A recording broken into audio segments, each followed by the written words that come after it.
Hello teachers and my dear friends. आज मैं आपसे एक बहुत जरूरी बात डिस्कस करना चाहती हूँ क्योंकि ये मेरे हर वीडियो के बाद मुझे जरूर पूछा जाता है। और ये जो मैं आपको शेयर करने वाली हूँ ये मेरे ओपिनियन है। ठीक है। तो जब भी हम कोई सजेशन किसी को देते हैं तो हमें ये भी याद रखना चाहिए कि हम कहाँ से देख के आपको वो सजेशन दे रहे हैं। तो जैसे कि आप देखेंगे मैंने एनटीए की वेबसाइट ही ओपन की है। तो जैसे कि मैं कॉमर्स स्पेशलाइज्ड हूँ तो मेरे पास अक्सर कैंडिडेट्स कॉमर्स के रहते हैं। और अगर आप ये वेबसाइट ओपन करते हैं तो आपको यहाँ पर एक इंफॉर्मेशन है जिस पर हमको ये लाइंस लिखी है। ठीक है। तो ये मैं किन के लिए बता रही हूँ कि जब हम मास्टर्स इन कॉमर्स करते हैं। ठीक है। अब जैसे हम बीकॉम करते हैं, बीकॉम के पास हमारे पास मास्टर्स इन कॉमर्स होता है। तो आप कॉमर्स स्ट्रीम के अंडर है और कॉमर्स स्ट्रीम के अंदर आपको अगर स्पेशलाइजेशन पूछा जाता है तो जैसे कि आपने एमकॉम इन बिजनेस मैनेजमेंट किया है या MCom in accounting and finance किया या एमकॉम इन बैंकिंग किया या जो भी आपने स्पेशलाइजेशन की एमकॉम में, बट उस कौन से हेडिंग के अंडर आता है वो कॉमर्स के अंडर आता है। तो अगर हम ये देखते हैं एनटीए की वेबसाइट या यूजीसी की वेबसाइट तो आप देखिए वहां पर लिखा हुआ है candidates are advise to appear in the subject of their post graduation only. तो हमारा सब्जेक्ट कौन सा है पोस्ट ग्रेजुएशन का, हम कॉमर्स स्ट्रीम के अंडर है। कॉमर्स के अंदर हमारे पास स्पेशलाइजेशन है बराबर। अब आप यहाँ पर एमबीए नहीं किए, ओके, एमकॉम किया आपने। The candidates whose post graduation subject is not covered in the list of subjects. अगर आपका पीजी का सब्जेक्ट नेट के सब्जेक्ट्स में कवर नहीं हो रहा है then they may appear in related subject, ऐसे क्लियरली मेंशन्ड है। तो देखिए जब भी आप किसी को बताते हैं आपने कोई डिग्री की है पोस्ट ग्रेजुएशन, आप क्या बताते हो, आपने बिजनेस मैनेजमेंट किया है या आप ये बताते हो कि आपने अकाउंटिंग एंड फाइनेंस किया या हम ये बताते हैं कि हमने एमकॉम किया है। तो एमकॉम क्या है, मास्टर्स ऑफ कॉमर्स। तो कौन सी स्ट्रीम के अंडर आ रहा है वो, कॉमर्स में। तो दिस इज माय एडवाइस। ठीक है। मैं आपको ये हिसाब से इस नोटिस के, इस बुलेटिन, इस इंफॉर्मेशन के बेसिस पर बोल रही हूँ कि अगर आप एमकॉम करते हैं इररेस्पेक्टिव ऑफ योर स्पेशलाइजेशन, मतलब भले वो बिजनेस मैनेजमेंट हो, वो अकाउंटिंग एंड फाइनेंस हो या जो भी हो, आपको नेट सेट इन कॉमर्स ही करना है। ठीक है। ऑलमोस्ट मुझे डेली ये 10 to 20 क्वेरीज रहेगी। तो मुझे लगता है कि मेरे हिसाब से आप देखिए कभी भी हमें ना अपनी डिग्री को मिसमैच नहीं करना चाहिए क्योंकि आगे जाके हमको फ्यूचर में जॉब रिलेटेड प्रॉब्लम्स आ सकती है। ओके। और मैं फिर से रिपीट करूंगी ये मेरा ओपिनियन है बेस्ड ऑन दिस इंफॉर्मेशन। अगर आप आपके कॉलेजेस में सीनियर्स है, जो फैकल्टी परमानेंट है, आप उनसे भी डिस्कस जरूर कर लीजिए। बट अगर आप ये रेगुलेशन देखेंगे, ठीक है, अब मैंने एमकॉम किया है तो एमकॉम के बेसिस पर मुझे कॉमर्स में नेट सेट अपीयर करना चाहिए। अब दूसरा क्वेश्चन ये रहता है कि मैम बिजनेस मैनेजमेंट मैंने पढ़ा है तो मुझे मैनेजमेंट का सब्जेक्ट बहुत इजी लगता है। बट जब आप देखोगे, आप एमबीए को देखो, एमबीए कोर्स किसके अंडर रिकॉग्निशन में, क्या वो यूजीसी के अंडर रिकॉग्निशन में आता है? ठीक है। तो वो जब यूजीसी के रिकॉग्निशन में नहीं आता तो वो किसके अंदर आता है, एआईसीटी। तो क्या हम टेक्निकल एजुकेशन में है? तो ये सारी चीजें हमें याद रखनी चाहिए। और इनफैक्ट ये जो मैं बात कर रही हूँ एमबीए, एआईसीटी, ये सब हमारे नेट का सिलेबस भी आप हायर एजुकेशन में पढ़ेंगे कि आपको इसके ऊपर भी क्वेश्चंस आते। तो ये थोड़ी अवेयरनेस हमें भी रखनी जरूरी है। तो जब आप जॉब के लिए अप्लाई करते हैं, आप एमकॉम के बेसिस पर अप्लाई कर रहे हैं, आप नेट सेट इन कॉमर्स के बेसिस पर अप्लाई कर रहे हैं। ठीक है।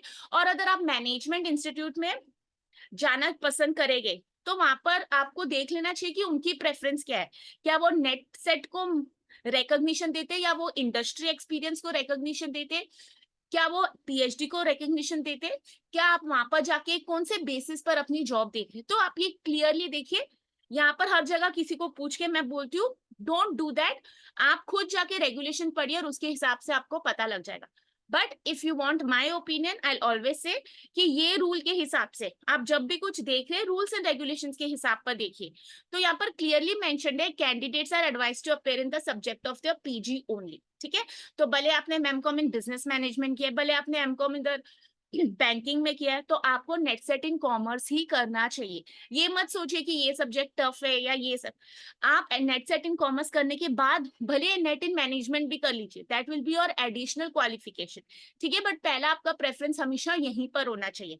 और जैसे कि हमको पता होना चाहिए हम कब एलिजिबल है ये एग्जाम देने के लिए, तो यहाँ पर वो भी क्लियरली लिखा है कि आपको एटलीस्ट मास्टर्स में at least 55% marks without rounding off, in masters degree और इक्विवेलेंट एग्जामिनेशन फ्रॉम इंस्टीट्यूट। तो ठीक है, यहाँ पर लिखा है मास्टर्स डिग्री, तो जैसे हमारा एमकॉम हो गया, और इक्विवेलेंट एग्जामिनेशन मतलब अगर आपने उसके बेसिस पर इक्विवेलेंट एग्जामिनेशन किसे कंसिडर किया जाता है, तो अगर आप ये भी कर रहे हो तो आप ये यहाँ पर भी चेक कीजिए। ठीक है, तो ये वेबसाइट पर उन्होंने क्लियरली मेंशन किया है humanities including languages, social science, computer science and, तो यहाँ पर आप ये सारी इंफॉर्मेशन चेक कर सकते हैं।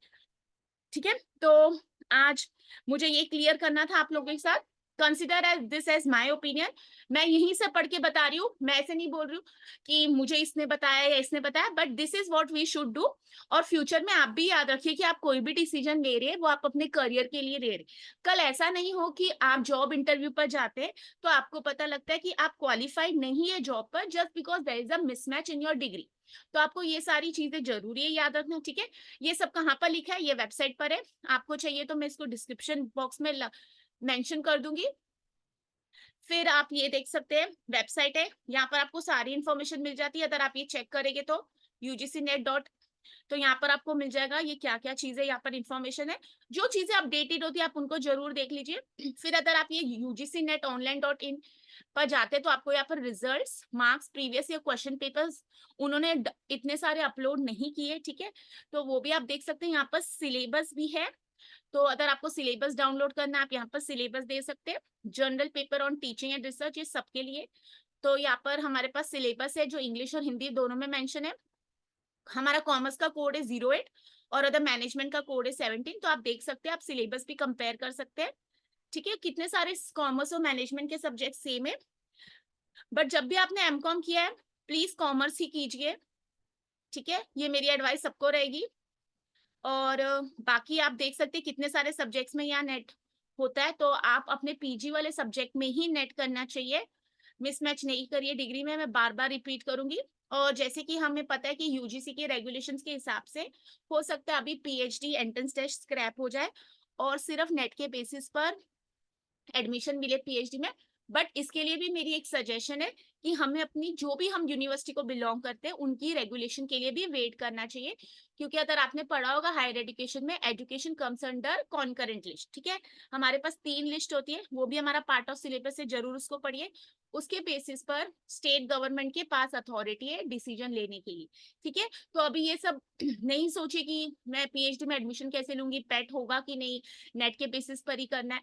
आप अपनी से प्रिपरेशन रेडी रखिए, जो भी रूल्स एंड रेगुलेशंस आएगी वो डेफिनेटली हमने फॉलो तो करने ही पड़ेंगे। तो पढ़ाई को स्ट्रॉन्ग बनाइए रेदर देन सोचने के लिए कि मैं एलिजिबल हूँ कि नहीं, ये होगा कि नहीं। ठीक है, और जो भी रेगुलेशन आती है उसको फॉलो कीजिए। ठीक है, on black and white paper जो भी आपके पास रहेगा, प्रॉपर नोटिस कहाँ से आपने लिया, ऑथेंटिक वेबसाइट से, वो चेक कीजिए। और अगर आप थोड़ा इसके बारे में पढ़ना चाहते हैं तो देखिए कभी भी आप यूजीसी की वेबसाइट पर जाइए, आपको वहां पर बहुत सारी चीजें मिल जाएगी। ठीक है, तो हमें ये देखना चाहिए। अगर मैं यहाँ होम पर क्लिक करती हूँ तो आपको बहुत सारी इंफॉर्मेशन यहीं से मिल जाती है। ठीक है, जैसे नेट सेट के क्वेश्चंस आते हैं तो आप ये टैब्स को हमेशा क्लिक करके देखिए। देखिए उन्होंने यूनिवर्सिटीज के बारे में बताया, तो हमारे पास यहाँ पर सेंट्रल यूनिवर्सिटीज है, state universities, deemed to be universities, state private universities, ये बहुत सारी इंफॉर्मेशन हमें यहाँ से मिल जाती है। ठीक है, अगर आप यहाँ ओपन करोगे तो देखो आपको फेक यूनिवर्सिटीज है, तो ऐसे क्वेश्चन नेट एग्जाम में आते हैं कि कौन सी फेक यूनिवर्सिटी इनमें से, या कितनी फेक यूनिवर्सिटीज इस साल में रिकॉग्नाइज हुई है या उनको डिलीट कर दिया गया है। ठीक है, तो ये सारी चीजें आपको ना बेसिक एक वेबसाइट से ही पता लग जाए। कॉलेजेस 12B क्या रहते हैं, ऑटोनॉमस कॉलेजेस के क्या रूल्स एंड रेगुलेशन है, इंस्टीट्यूट्स ऑफ एमिनेंस कौन से, इंस्टीट्यूशंस ऑफ नेशनल इंपॉर्टेंस कौन सा है। फिर अगर आप देखिए तो यहाँ पर डायरेक्टली फ्लैश हो रहा है न्यू एजुकेशन पॉलिसी के बारे। ठीक है, एबीसी क्या है, एकेडमिक बैंक ऑफ क्रेडिट क्या है, तो देखिए थोड़ी सी नॉलेज रखिए। देखो एनईपी के हमारे पास थ्रस्ट एरियाज बताए, तो आप ये सब चेक कर सकते हैं। और जब भी आपको कोई इन्फॉर्मेशन चाहिए प्रॉपर वेबसाइट पर जाइए और देखिए।